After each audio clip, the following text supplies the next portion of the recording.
Hey guys, আমি অমিতাভ আর আপনারা দেখছেন স্পোর্টস লাভার অমিতাভ ইউটিউব চ্যানেল। তো গাইস, আজকের এই ভিডিওতে আবারও কিছু ইন্ডিয়ান ফুটবলের ট্রান্সফার রিলেটেড আপডেট দেবো। তো শুরু করা যাক ভিডিওটা।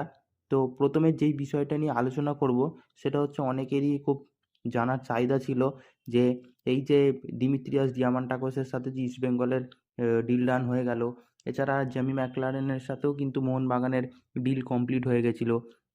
এরকম যে ডিলগুলো হয়ে আছে, তো সেগুলো নিয়ে অফিসিয়াল অ্যানাউন্সমেন্ট কবে হবে?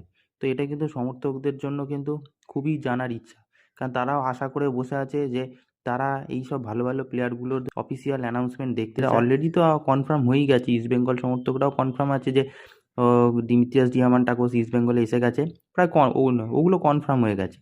তারা জানে যে তাদের দলে এই প্লেয়ারগুলো এসে গেছে, ডিল ডান, সেটা হয়েও গেছে, সবাই জানে।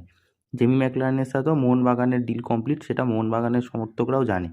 কিন্তু সবাই চাইছে যে অফিসিয়াল অ্যানাউন্সমেন্টটা কবে হবে, মানে ফেসবুক পেজ থেকে কবে জানানো হবে। অনেক দলই তো তাদের প্লেয়ারদের অ্যানাউন্সমেন্ট দিয়ে দিচ্ছে। তো দেখো, এখন ট্রান্সফার উইন্ডো খোলেনি, জুনের 12 তারিখ অবধি তোমরা ওয়েট করে যাও। জুনের 12 তারিখ থেকে 31শে আগস্ট অবধি আমাদের ইন্ডিয়ায় ট্রান্সফার উইন্ডো ওপেন হবে। তো তারই মধ্যে মোহনবাগান, ইস্টবেঙ্গল, কিন্তু ইস্টবেঙ্গলও দিমিত্রিয়াস ডিয়ামান্টাকোসের অফিসিয়াল অ্যানাউন্সমেন্ট জানিয়ে দেবে। আর তারই মধ্যে জেমি ম্যাকলারেনেরও অফিসিয়াল অ্যানাউন্সমেন্ট মোহনবাগান সুপার জায়ান্টের পেজ থেকে জানিয়ে দেওয়া হবে।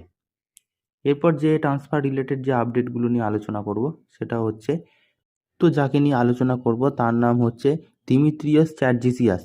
এই দিমিত্রিয়াস চ্যাটজিসিয়াস প্লেয়ারটা কিন্তু বর্তমানে পাঞ্জাব এফসির হয়ে খেলে এবং তিনি একজন ডিফেন্ডার, সেন্টার ব্যাক।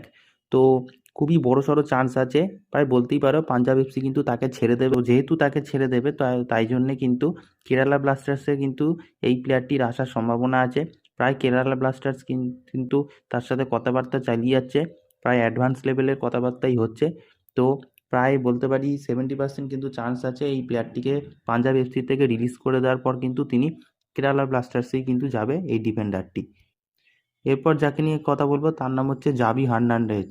তো জাভি হার্নান্ডেজ, যিনি এখন বেঙ্গালুরু এফসির সাথে যুক্ত আছেন, কিন্তু বেঙ্গালুরু এফসি কিন্তু তাকে ছেড়ে দিতে পারে। তো সেই দিক দিয়ে কিন্তু পাঞ্জাব এফসি কিন্তু ইন্টারেস্ট দেখাচ্ছে এই প্লেয়ারটিকে দলে নেওয়ার। তো প্রাইমারি স্টেজেই কথাবার্তা হচ্ছে এই প্লেয়ারটির সাথে। তো দেখা যাক, এই প্লেয়ারটিকে কিন্তু পাঞ্জাব এফসি নিতেও পারে, কারণ তাদের ইন্টারেস্ট আছে এই প্লেয়ারটিকে নেওয়ার। এইটাই ছিল আজকে আপডেট। তো এরকম আরও ফুটবল ক্রিকেট রিলেটেড আপডেট পাওয়ার জন্য অবশ্যই চ্যানেলটাকে সাবস্ক্রাইব করে বেল আইকন অল করে রাখো। তো দেখা হচ্ছে পরের ভিডিওতে।